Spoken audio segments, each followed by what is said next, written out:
오늘은 주를 위하여 사는 삶이라는 제목으로 우리 사랑하는 성도님들과 말씀을 함께 나누려고 합니다.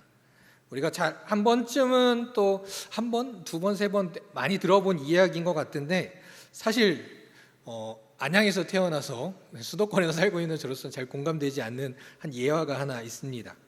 그런 얘기 많이 아시죠? 많이들 들었던, 요즘은 좀 나아졌지만 전라도 아내와 경상도 남편의 이야기 많이들 들어보셨죠? 실화는 아니겠습니다만은 그래도 이런 비슷한 상황들을 많이 겪어보지 않으셨을까? 생각하면서 이런 이야기가 있었다고 합니다. 전라도 아내와 경상도 남편이 알콩달콩 아주 재미있게 살아가고 있었다고 합니다. 어느 날이었어요. 야식으로 아내가 감자를 삶아갖고 왔다는 거죠. 남편은 출출하던 차에 그 감자 하나와 옆에 있던 소금을 찍어 맛있게 먹으려고 입에 넣었습니다. 그런데 이게 소금이 아니라 뭐예요? 설탕인 거예요. 남편은 순간 감정이 격해졌다고 합니다. 무슨 일이 있었는지 모르지만 무슨 감자를 설탕에 찍어 먹어요 라고 말하면서 우리 경상도에서는 감자를 어디다가? 소금에다가 찍어 먹는다고 격하게 말을 하는 거예요. 그래서 소금 가져오라고 이야기를 한 거죠. 그럼 아내는 어떻게 하면 돼요? 설탕 대신 뭐요? 소금을 가져다 주면 될 텐데 이 남편이 감정을 실려서 무엇 때문인지 모르지만 밖에서 기분이 안 좋은 일이 있었는지 모르겠지만 격해진 목소리로 이야기하니까 아내도 격해져서 이야기합니다. 무슨 감자를 소금에 찍어 먹어요? 우리 전라도에서는 어디에 찍어 먹는다고요? 설탕에다 찍어 먹어요 라고 이야기를 한 거죠. 예화니까 실제로 이거 갖고 이러진 않겠지만 예화니까 둘은 이걸로 인해서 싸우기 시작했다고 합니다. 싸움의 불씨가 되어서 싸우기 시작했고 감정이 격해지면서 그동안 서로가 하지 말아야 할 말들까지 나오기 시작했다고 하죠. 예하니까 어디까지 갈까요? 결국 이걸로 이혼까지 하게 됐다고 합니다. 이혼하게 돼서 둘은 법정에 서게 됐어요. 법정에서도 여전히 부부는 자신들의 입장만 얘기하는 거죠. 판사님한테 남편이 이야기합니다. 판사님, 제가 살다 보니까 참 별의별을 다 봅니다. 어떻게 감자를 설탕에 찍어 먹어요? 말도 안 되죠. 아내가 뭐라고 합니까? 무슨 감자를 소금에 찍어 먹습니까? 나는 그런 말 태어나서 처음 들어봅니다. 판사가 어땠을까요? 이 둘의 이야기를 들으면서 진짜 어이가 없었던 거예요. 진짜 정말 두 사람 다 어이가 없습니다. 감자를 설탕에 소금에 우리 강원도에서는 고추장에 찍어 먹는다고요. 이야기를 했다고 합니다. 많이들 아는 전라도 아내와 경상도 남편의 이야기들 이것만 있겠습니까? 그래서 가끔 사역자들끼리도 가끔 이제 순대 먹고 날 때 어디다 찍어 먹느냐고 이야기 나누면서도 각 지역마다 또 다른 것도 있죠.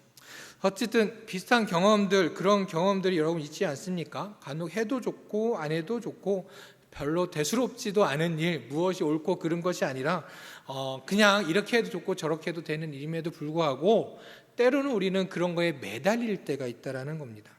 서로가 다르기 때문에 또한 다른 의견들이 있기 때문에 그것을 이야기하다 보면 분명히 충돌은 나올 수 있죠. 왜냐하면 나와 다른 생각을 가지고 있기 때문에 그거에 대해서 또 이야기를 나눌 수 있을 것입니다. 그러나 그 충돌이 서로의 감정을 건드리기 시작하게 되면 우리의 다양성이고 뭐고 누가 맞고 틀리는지에 더 집중하게 되고 원래 목적은 잊어버린 채 무엇이 맞다 틀리다 너는 틀려 내가 맞아라고 말하는 거, 그런 삶이 우리들의 삶이 아닌가 생각해 보게 됩니다.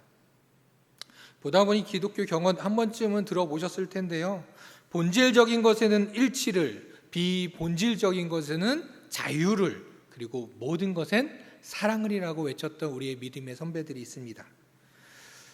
2주 전에 오후 예배 시간 때 화목해 하신 그 담장을 허무셨던 우리 주님의 이야기를 하면서 그 중에 하나, 제가 말씀드렸던 것 중에 하나가 우리가 화목하게 하기 위해서 해야 될 것 중에 하나, 바로 본질적인 것과 비본질적인 것을 구분할 수 있어야 된다라고 말씀드렸습니다. 우리는 만약 본질적인 것이 아니라면 다투는 것을 포기해야 되고 서로 양보하고 또 오히려 그 가운데 자유함을 누릴 줄 알아야 된다라는 것이죠. 그리고 무엇보다도 이것의 기본은 무엇이 되어야 된다? 사랑으로 해야 한다라는 것입니다.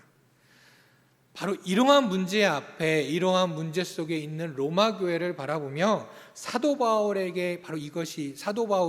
이것이 그들에게 필요하다라고 이야기했던 것이죠. 이제 로마 교회에 있는 우리 성도들은 구원을 받았으니 이제 사랑을 나타내는 삶을 살기를 원하고 바라였던 것이죠. 그런데 많은 문제들 속에 오늘 본문에서 바로 이 음식의 문제와 나를 지키는 이 절기를 지키는 문제 앞에 서로 분열하고 싸우기보다는 자유함 가운데 서로 용납하고 서로 배려하며 그것으로 인해 예수 그리스도의 사랑을 나타내기를 바랐던 그 사도 바울의 마음을 담고 있습니다. 오늘 말씀을 통해서 우리 사랑하는 성도님들, 저와 우리 성도님들의 삶이 오직 사랑을 기초로 하여서 살아가는 그런 삶이 되기를 바라고, 또한 그로 인해서 예수 그리스도의 사랑을 나타내는 저와 우리 성도님들의 삶이 되기를, 그렇게 믿음으로 결단하는 그런 은혜의 시간들이 다 되기를 간절히 소망합니다. 주님은 우리 모두가 고백하듯 완전하신 분입니다. 그렇기에 주님께서 함께 계시는 교회 또한 완전해야 되죠. 그러나 어떻습니까? 주님은 완전하시지만, 주님께서 함께 하신 교회는 완전해야 하지만 그 안에 있는 성도들인 우리는 여전히 불완전하기에 많은 문제들이 일어나곤 합니다. 우리는 간혹가다 초대교회로 돌아가자, 초대교회의 그때의 영성을 살리자라고 하면서 다시 되돌아가자라고, 그때로 돌아가자라고, 그때 성도들과 같은 마음을 품자라고도 이야기하지만, 사도 바울의 서신서들을 보듯이 그때 교회들 또한 어떠했습니까? 물론 그들의 가운데 그 믿음들은 정말 대단하였지만 여전히 그들에게도 많은 문제들이 있었던 것이죠. 왜요? 여전히 불완전한 사람들이기 때문입니다. 그런 문제들 속에서 본질적인 것에 대한 어떤 이단들과의 문제들보다도 사실은 비본질적인 것, 믿음을 가지고 살아가는 가운데 서로 다르게 살아왔던 삶의 양식들과 문화들에서 나오는 차이들로 인해서, 그것들로 인해서 바로 다투기 시작하고 서로 좀 담을 쌓아가기 시작했다는 것이죠. 오늘 본문에서 지적하고 있는 문제도 바로 이런 비본질적인 것으로, 무엇이 옳고 그른 것이 아님에도 서로 다투고 비난하고 험담하고 업신여기고 있었던 것입니다. 아까 말한 대로 그것이 어떤 문제요? 절기를 지켜내는 문제와 음식을 먹는 문제였던 것이죠. 우리가 많이 아는 대로 당시 시장에서 판매되어져 있고 많은 사람들이 먹던 고기는 어떤 고기들이었습니까? 대부분 우상에게 바쳤던 제물이죠. 문득 왜 그랬을까? 왜 우상에 그냥 일반적으로 고기를 팔아도 되지 않았을까라는 생각도 해봤지만, 어떤 이든 그렇게 이야기해요. 당시에 유통으로 볼 때는 그냥 따로 고기를 팔기엔 쉽지 않았을 것이다. 어쨌든 그래서 우상의 제사에 드렸던 제물들이 시장에 그러한 고기들로 다시 나와 사람들이 사 먹게 되었던 것이죠. 그래서 이 제물을 먹는 것이 꺼림직하다라고 여겼던 사람들은, 그러니까 이거는 우상에 바쳤던 거예요, 아니면 구별하기 싫어서 어떻게 해요? 그냥 채식을 했던 거죠. 그냥 고기를 안 먹겠다라고 선포했던 것이죠.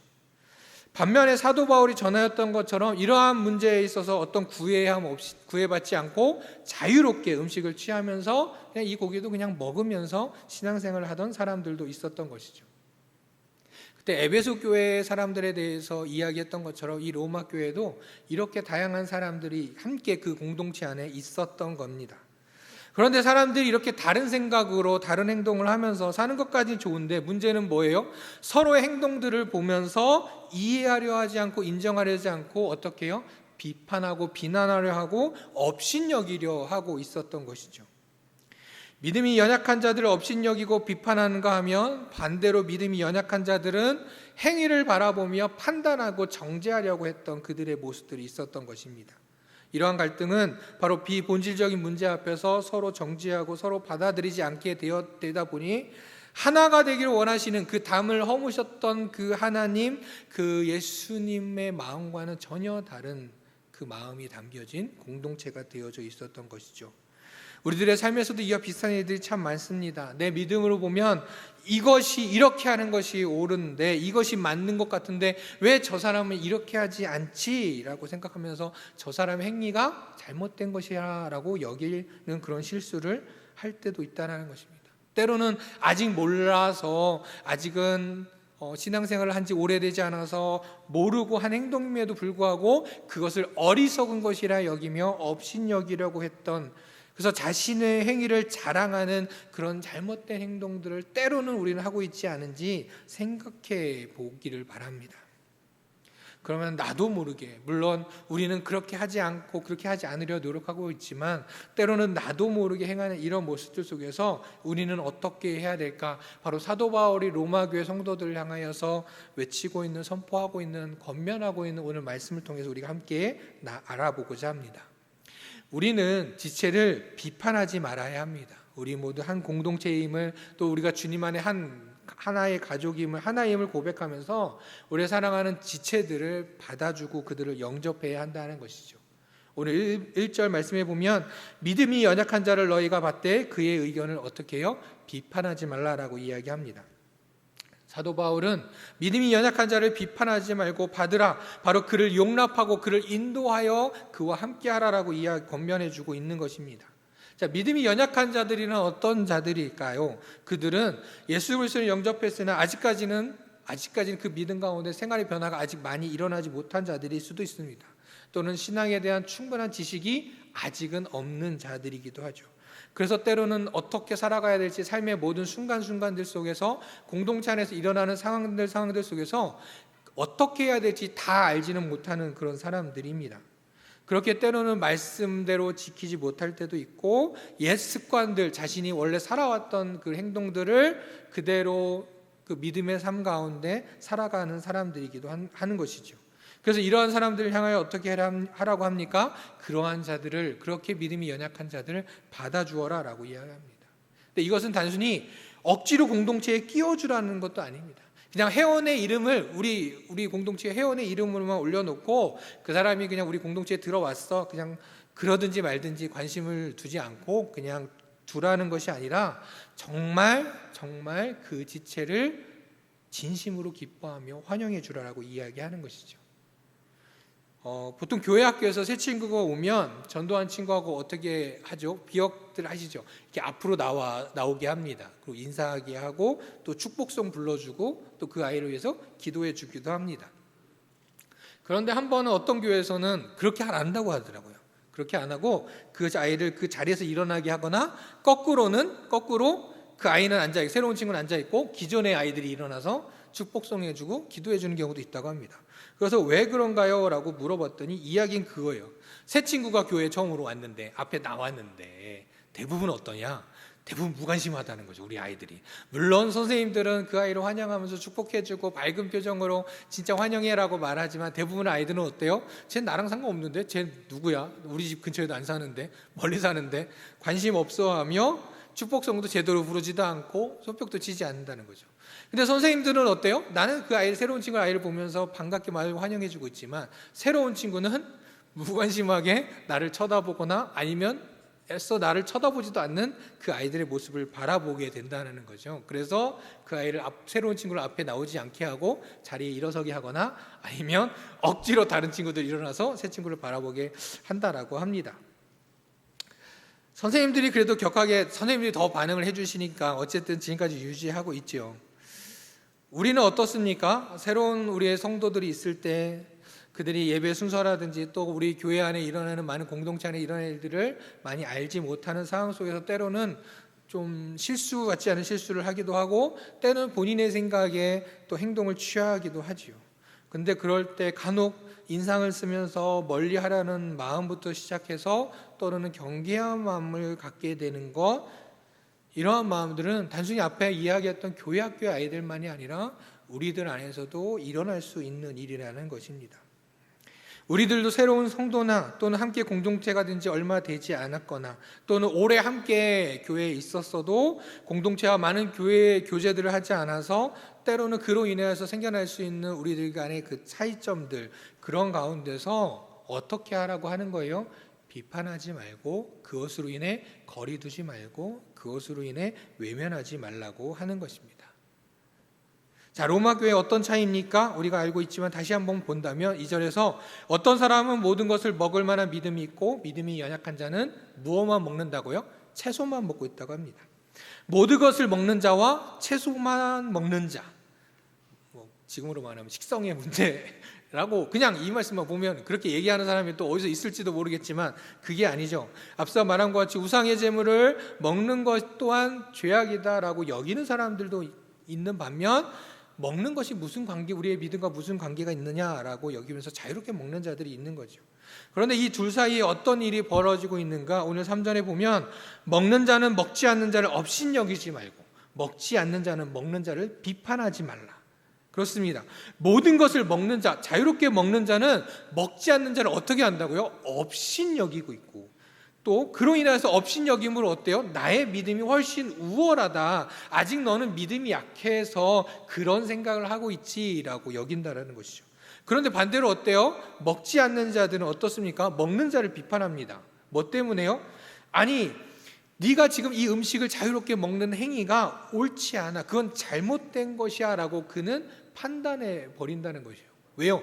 내 믿음으로 내가 생각할 때는 먹지 않는 것이 맞다라고 생각하는데 너는 왜 먹어? 하면서 정지하고 비판한다는 것입니다. 이 상황에서 업신여기고 비판하는 자들을 바라보며 여러분들 어떤 생각을 하고 계십니까? 자신들의 행위를 바라보며 이들은 어떠한 마음을 갖고 있습니까? 믿음의 수준으로 생각하는 것이죠. 음식을 먹느냐 먹지 않느냐를 믿음으로 연결해서 판단하고 있는 것이죠. 이것이 바로 로마 교회에 가지고 있던 또 많은 문제들 중에 하나였던 것입니다. 사소한 문제이죠. 그리고 이것 또한 진리의 문제도 아닙니다. 이것이 뭐가 맞고 틀리느냐가 예수 그리스도가 우리의 구주가 되시느냐 안 되시느냐의 문제도 절대 아니라는 것이죠. 그러나 이러한 사소한 문제들, 굳이 이야기하지 않아도 될 만한 문제이지만 이 사소한 것이 어떻게 됩니까? 그 공동체에 작은 균열을 내고 흐트러 놓게 된다는 것이죠. 두 주 전에 이야기했듯이 무엇이 생겨요? 담이 생겨난다는 것입니다. 이것은 결코 누가 맞고 틀리고의 문제가 아니라는 것이죠. 그래서 사도 바울은 분명히 그들에게 이야기한 거예요. 받아주라. 그리고 우리는 모두 다 누가 하나님께서 받은 자들이다라고 이야기합니다. 서로 다른 모습일지는 모르지만, 서로 다른 모습들을 가지고 있을 수 있지만 우리는 모두 하나님께서 사랑하는 자들이고 하나님께서 이미 우리를 받아주셨다라는 것이죠. 하나님께서 그 모두를 하나님의 자녀로 이미 받아 삼으셨다라는 것입니다. 그렇기에 우리는 마치 자리싸움을 하듯이 2인자, 3인자, 나는 넘버 2고 너는 넘버 3야 라고 이야기하면서 자리를 두고 교만한 마음으로 싸울 필요도 없다라는 것입니다. 우리의 믿음은 결코 믿음이 연약하다고 해서, 믿음이 더 강하다고 해서 서열로 나누어질 것도 아니라는 것이죠. 그리고 믿음 또한 행위로 평가되어지고 행위로 주어지는 것도 절대 아니라는 것입니다. 우리는 모두 주님 앞에 무엇입니까? 오늘 말씀의 4절에 보면 남의 하인이라는 말이 나옵니다. 남의 하인이 뭐예요? 주님의 하인이라는 것이죠. 우리는 모두 주님의 하인, 주님의 일꾼들, 주님의 청지기들이라는 것입니다. 그런데 우리는 어때요? 우리는 모두가 주님의 하인임에도 불구하고 우리의 교만함은 결국 내가 주인인 양 오해하며 다른 이를 비판하고 판단하게 된다는 것이죠.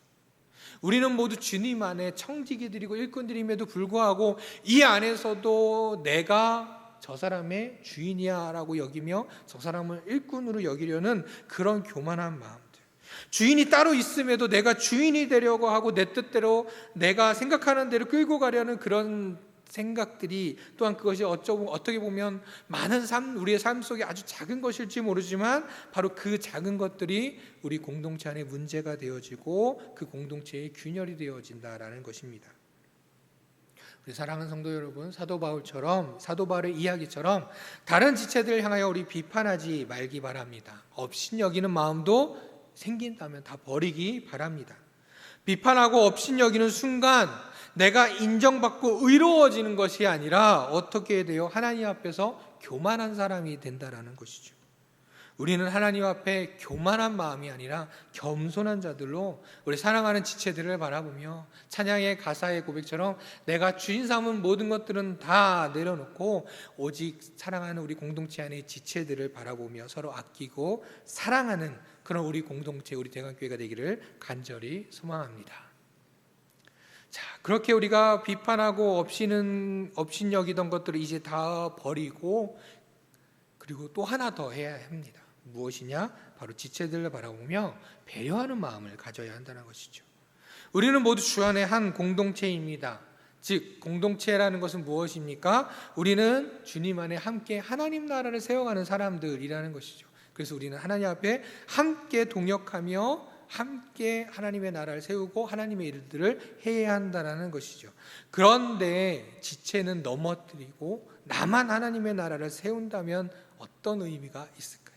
나 혼자만 열심히 세워가는 일이라면 말입니다. 앞서 말함과 같이 우상숭배를 위해 쓰여진 재물을 불결한 것이라 여기며 일제 먹지 않기 위해 채소만 먹는 사람들이 있습니다. 물론 그들을 비판하지 않고 그들을 받아들였다라고 하더라도 그것으로만 멈춘다면 어떻게 될까요? 물론 비본질적인 것에 자유함으로 그래 너는 너고 나는 나지, 나는 나대로 너는 너대로 자유함으로 신앙생활 하자라고 비판하지 않고 서로의 다양성을 인정하고 있는 것, 물론 거기까지도 좋습니다. 그러나 믿음이 연약한 자와 믿음이 강한 자, 이런 표현보다도 그렇지만 어쨌든 아직 믿음이 연약한 자에게 아무런 배려함도 없이 그냥 나의 자유함, 그래 너는 너고 나는 나의 믿음의 자유함을 지키겠어라고 하면서 내 자유함을 마음껏 누렸는데, 만약에 그로 인해서 믿음이 연약한 자가 그 마음에 혹시라도 실망감이 생긴다면, 혹시라도 그 마음 가운데 낙심하는 마음이 생긴다면 이 또한 큰 문제라는 것이죠. 왜 이런 문제가 생길까요? 아직은 믿음이 연약한 자이기 때문이죠. 그렇기 때문에 이것이 또한 우리 공동체 안에 작은 균열이 될 수 있다는 것입니다. 오늘 본문 뒤에 17절 19절에 보면 하나님의 나라는 먹는 것과 마시는 것이 아니 오직 성령 안에 있는 의와 평강과 희락이라. 그러므로 우리가 화평의 일과 서로 덕을 세우는 일에 힘써야 한다라고 이야기합니다. 우리가 단순히 나의 신앙을 지키며 나의 신앙의 자유만을 누리며 사는 것은 물론 그것도 틀리다 말할 수는 없죠. 그러나 공동체의 신앙도 또 성숙한 신앙인의 모습도 아니라는 것이죠. 우리는 공동체 안에서 화평케 해야 되고 그 안에서 우리는 덕을 세우는 사람들이 되어야 한다는 것입니다. 나의 유익만이 아닌 다른 이의 유익도 생각할 때 우리는 그 공동체 안에서 함께 하나님의 나라를 세워갈 수 있다는 것이죠. 이런 비본질적인 문제 앞에서, 비본질적인 많은 상황들 앞에서 비판하지 않고 업신여기지도 않으며 우리는 그 안에 또한 배려하는 마음을 가져야 할 텐데, 이 본질은 무엇인가? 바로 사랑이라는 것입니다. 그 뒤에 15절 말씀에 보면 만일 음식으로 말미암아 내 형제가 근심하게 되면 이는 내가 사랑으로 행하지 아니함이라. 그리스도께서 대신하여 죽으신 형제를 내 음식으로 망하게 하지 말라라고 이야기하고 있습니다. 음식으로 말미암아 네 형제가 근심하게 되면 내가 사랑으로 행하지 않습니다라고 말씀해 주고 있습니다. 사랑하면 어떻습니까? 한번 연인들의 사랑을 한번 생각해 보세요. 솔직히 연인의 모든 것, 이 커플들의 모든 것이 만족스럽고 모든 것이 옳기만 하던가요, 상대방이? 사실은 그렇지 않죠. 물론 눈꺼풀이 씌어서 그런 것이 보이지 않는다라고 이야기를 하지만, 사랑하면 어떻게 돼요? 사랑하면 상처를 주기 싫어요. 사랑하면 상처를 받을지 모르는 그런 상황들에서 그 부족한 모습들, 또 어리석은 모습들, 좀 어리숙한 모습들도 다 받아주게 되고, 그것이 어리숙한 모습임에도 불구하고 어떻게 해요? 같이 하려고 하기도 합니다. 믿음의 공동체도 이러하다라는 것이죠. 지체들을 사랑한다면 자신의 생각을 강요하면서 지체에게 상처를 주고 지체를 넘어뜨리게 하려 하지 않는다라는 것입니다. 비본질적인 것 앞에서, 많은 우리의 삶에 많은 우리의 문제들 앞에서, 행위 앞에서 나의 생각을 내세우는 것이 우선입니까? 아니면 그것으로 인해 상처받을지도 모르는 지체를 생각하며 배려하거나 포기하거나 양보해야 하는 것이 우선입니까? 물론 믿음은 하나님 앞에 각자가 가지고 있는 것이죠. 우리의 믿음은 본문에서 말하는 먹을 것 앞에서도, 절기를 지키는 것 앞에서도 본인의 믿음에 따라 의심되면 먹지 않으면 되고, 또 괜찮으면 자유함으로 먹어도 됩니다. 그런데 그 행위가 다른 사람을 넘어지게 할 수 있다면 우리는 다시 한번 생각해 볼 수 있어야 한다는 것입니다. 코로나가 계속되어지는 상황 속에서 우리의 신앙의 삶도 다양한 형태들로, 다양한 행위들로 나타나고 있는 것만큼은 분명합니다. 어떤 이들은 이러한 상황 속에서도 적극적으로 믿음의 행위들을 해야 된다라고 이야기하기도 합니다. 그러나 한편에서는 어떠합니까? 여러 가지의 두려움으로 주저하는 이들도 있다라는 것이죠. 그런 이들도 있고 이런 이들도 있고, 맞습니다. 그런데 이때 우리가 먼저 품어야 하는 것, 함께 품어야 하는 마음은 무엇인가? 나의 행위를 정당하게 하고 내가 생각하고 있는 것이 옳은 것이다, 이것이 의로운 일이야 라고 이야기하는 것이 아니라 본질적인 문제 무엇인가요? 하나님 앞에 함께 예배하는 것, 우리의 구원자 되시는 우리 주님을 바라보며 함께 그리스도를 향한 믿음이 흔들리지 않는 것, 또한 그 지체들 향한 공동체 안에 있는 우리 서로를 사랑하는 그 마음을 위해서 비본질적인 것들은 잠시 밀어두는 것이 또한 성숙한 그리스도의 모습이 아닐까 생각합니다. 그런 행위들이 아니라 먼저 하나님 앞에 예배하게 하는 것, 하나님 앞에 그리스도를 향한 그 믿음이 흔들리지 않는 것, 그것을 먼저 바라보고 이야기해야 한다는 것이죠. 결국 이 모든 것이 바로 공동체 안에서 온전하게 세워져 가며 하나님의 나라를 함께 세워가는 일이 될 것입니다. 그래서 사도 바울은 고린도 교회를 향해서도 이렇게 말을 했었습니다. 그러므로 만일 음식이 내 형제를 실족하게 한다면, 그렇다면 나는 영원히 고기를 먹지 아니하여 형제를 실족하지 않게 하겠다라고 이야기합니다. 사도 바울이 고기를 안 먹었나요? 아니요, 그는 이거 앞에 자유로웠습니다. 그러나 만약 그것이 나의 형제를 실족하게 한다면 나는 영원히 먹지 않겠다라고 사도 바울은 이야기한 것이죠. 요즘의 삶의 세상 가운데 모토가 뭐냐, 이런 말들 계속 이야기하죠. 각자 도생, 그냥 각자 알아서 하는 거지 뭐 라고 이야기합니다. 그것이 맞다라고 여기기도 하죠. 그러한 세상 가운데 살아가는 가운데 우리는 어떻게 해야 된다고요? 지체들을 바라보며 우리의 공동체, 우리 안에 하나님 안의 자녀들을 서로 바라보며 배려하고 양보하는 우리들이 되어야 한다라는 것입니다. 자, 오늘 8절 말씀 보면 이런 말씀이 있습니다. 우리가 살아도 주를 위하여 살고 죽어도 주를 위하여 죽나니 그러므로 사나 죽으나 우리가 주의 것이로다. 로마 교회의 문제들을 우리가 먹는 것과 그다음 절기를 지키는 것, 날을 지키는 것, 이것들의 문제들을 이야기했지만 사실은 우리들의 모든 삶이 다 이것과 관련이 되어 있습니다. 많은 우리들의 삶의 순간순간에 거의 대부분의 많은 문제들이 옳고 그름의 문제가 아니라 각자가 가지고 살아가는 삶들이라는 것이죠. 그런데 이 안에서 우리가 생각해야 될 것이 있습니다.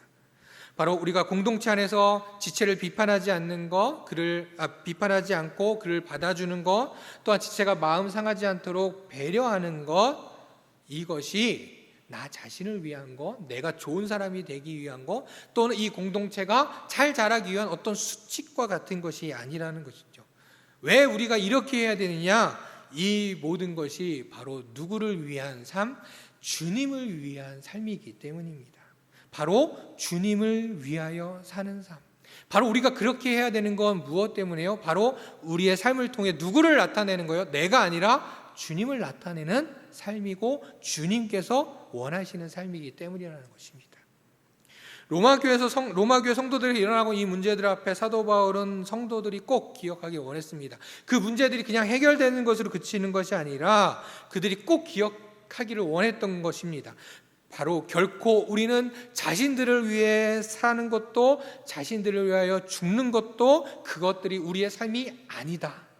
어떤 것이요? 우리는 우리의 주인 되신 주님의 하인이요 종이요 청지기로서 살아도 누구를 위해요? 주를 위해, 죽어도 주를 위해서 사는 삶이 우리 안에 있어야 한다라고 이야기하는 것입니다.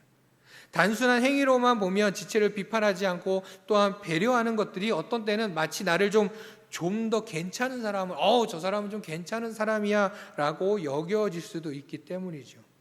그렇기에 우리가 그러한 자들을 바라보면 어떻게 보입니까? 그런 사람들을 보면 자기 자신을 위해서 하는 사람들이라 여겨지기도 한다는 것이죠. 공동체 안에서 마치 자기 자신만을 나타내는 사람처럼 보인다는 것이죠. 그러다 보니 어떻게 돼요? 그런 마음으로 배려하고 많은 사람들을 환영해주고 받아주는 사람임에도 불구하고 주를 위하여 사는 삶이 아니라 자기 자신을 위해서 사는 삶의 모습은 어떻게 돼요? 그 모습을 바라보면서 그 사람의 그 삶이, 그 행위들이 은혜가 되지도 않고 그래 넌 잘한다 라고 속으로 이야기하고 그친다라는 것이죠. 문득 다니엘을 생각해 봤습니다. 다니엘이 사자굴에 들어갔을 때, 그리고 다니엘이 그 가운데 살아가는 그의 삶에서 사람들은 어떠했습니까? 그때 그 왕들은 어떠했어요? 이방의 왕들은 어떠했습니까? 야, 다니엘 너 진짜 괜찮은 사람이야 라고 이야기했습니까? 아니죠. 그 다니엘의 모습을 보면서 누구를요? 하나님을 받고 하나님을 찬양했습니다. 이웃을 향한 사랑도 우리는 그러합니다. 결코 내가 잘나서 내가 뛰어나서 나의 선한 마음을 나타내고 나의 선한 행위를 나타내려는 것이 아니라는 것이죠. 예를 들어서 교사들이 만약 이렇다라고 한번 생각해 보시기 바랍니다. 교사들이 아이들을 신방을 했어요. 너무 잘해요. 아이들의 반응도 좋아요. 신방해 주니까 너무너무 아이들도 좋아하고 선생님이 너무 잘해요. 근데 그때 그 선생님의 마음이 난 정말 신방을 잘하는 교사야. 난 진짜 괜찮은 교사인 것 같아 라고 생각한다면, 또 어떤 전도한 사람이 있습니다. 전도를 했는데 많은 영혼들이 돌아와요. 난 전도 좀 하는 듯해.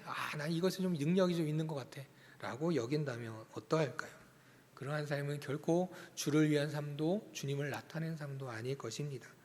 물론 우리는 그렇게 하지는 않죠. 바로 사도 바울이 로마교회 성도들에게 염려하며 이야기했던 것입니다. 사도 바울은 그렇게 교회를, 공동체를 세워가는 이 일이, 바로 이 삶이 누구를 위하여 사는 삶? 주님을 위하여 사는 삶이다 라고 이야기해 주고 있는 것입니다. 우리 사랑하는 성도 여러분, 우리는, 그리스도인은 주를 위하여 살고 주를 위하여 죽는 삶을 살아가는 사람들입니다. 그러한 마음으로 우리 사랑하는 지체들을 바라보고 공동체들을 바라보아야 한다는 것이죠. 바로 그럴 때 우리의 삶이 누구를 나타내는 삶이요? 주님을 나타내는 삶이 될 줄로 믿습니다. 이제 말씀을 마무리하고자 합니다. 어떤 분이 어떤 강의에서 망고나무에 대한 이야기를 했다고 해요. 그래서 열심히 한번 찾아봤어요. 이게 식물학적으로 맞나 아닌가. 근데 찾지는 못했지만 어쨌든 이분의 말이 이렇습니다. 망고나무는 어떠한가? 가지는 튼튼하고 열매가 단단하게 붙어 있어서 강한 바람에도 끄떡없이 좀 흔들리지 않고 잘 견뎌낸다고 합니다. 그런데 그 망고나무의 가지 중에 하나가 어떤 바람이나 어떤 동물이나 무언가에 의해서 꺾이게 되면 그 가지의 회복을 위해서 나무 전체가 잠시 성장을 멈춘다라고 합니다. 그래서 다른 가지들은 그 나무의 수액이 어디로요? 그 꺾인 가지 쪽으로 수액을 보내준다라는 것이죠. 그리고 그 가지가 회복되기까지 기다렸다가 회복되어지면 함께 성장을 한다라고 합니다. 연약한 가지를 위해서 그 나무 전체가 기다려주고 수액을 그쪽으로 공급해주고 회복하게 한 후 함께 성장한다라는 것이죠. 그것이 우리 그리스도 안에 있는 주를 위하여 사는 공동체들의 삶이 아닌가 생각해 보게 되었습니다. 우리 공동체 안에, 우리 교회 안에는 정말 다양한 사람들이 있습니다. 나와 너무 잘 맞고 신앙생활 하는데도 너무너무 정말 기쁘고 감사한 사람들도 있는 반면, 때로는 나와 잘 맞지 않는 사람들도 있죠. 또 때로는 어떤 사람은 어때요? 어떤 지체는 분명히 나를 힘들게 하기도 합니다. 또 때로는 내가 가지고 있는 신앙관으로는 도저히 이해가 되지 않아. 왜 저 지체는 저러지? 라고 생각되는 경우도 있습니다. 그런데 우리는 주님 안에 한 공동체, 주님 안에 우리는 한 지체입니다. 그렇기에 우리는 판단하고 비판하는 것이 아니라 받아들이고 영접해야 하고, 때로는 그를 위해 양보하고 배려도 해야 합니다. 그리고 무엇보다 이 모든 것이 내가 잘나서 내가 괜찮은 사람이라서가 아니라 오직 우리의 삶이 주를 위해 살아가는 삶이기 때문이라는 사실을 우리는 잊지 않아야 할 것입니다. 그래서 그것으로 인해서 나만 성장하는 그런 공동체, 나만 칭찬받는 그런 공동체가 아니라 우리 공동체가, 우리 교회가 함께 성장하며 함께 하나님 나라를 확장해가는, 그렇게 나만 아닌 우리 모두가, 우리 교회 공동체가, 이곳에 있는 저와 우리 성도님들 모두가 주님을 위하여 사는 삶들로만 살아가는 우리 모두가 되기를 간절히 소망합니다. 기도하겠습니다. 저희 한 사람 한 사람을 사랑하사 저희들을 자녀로 삼아주시고 또 하나가 되게 하신 우리 하나님 아버지, 오늘 로마 교회를 바라보며 편지를 쓰고 있는 사도 바울의 그 권면을 보았습니다. 지체들을 비판하지 않고 받아들이고 영접하고 또한 배려하며 살아가는 삶들을 권면하는 그 모습들을 바라보며, 주님, 저희들도 우리 사랑하는 지체들을 바라보며 비판하지 않고 영접하고 받아들이고 사랑하며 배려하는 그러한 사람들 되기를 간절히 소망합니다. 주님, 이 시간 말씀을 들으며 결단한 우리 사랑하는 성도님들의 그 고백들을 받아주시고 오직 주님 안에서 오직 주를 위하여 사는 삶들을 살아가는 믿음의 자녀들이 다 되게 하여 주시옵소서. 그래서 우리 공동체가, 우리 교회가 오직 주님을 위하여 사는 삶, 주님을 나타내는 그런 교회, 그런 공동체가 되게 하여 주시옵소서. 우리의 참 구원자 되신 우리 구주 예수 그리스도의 이름으로 기도드립니다. 아멘.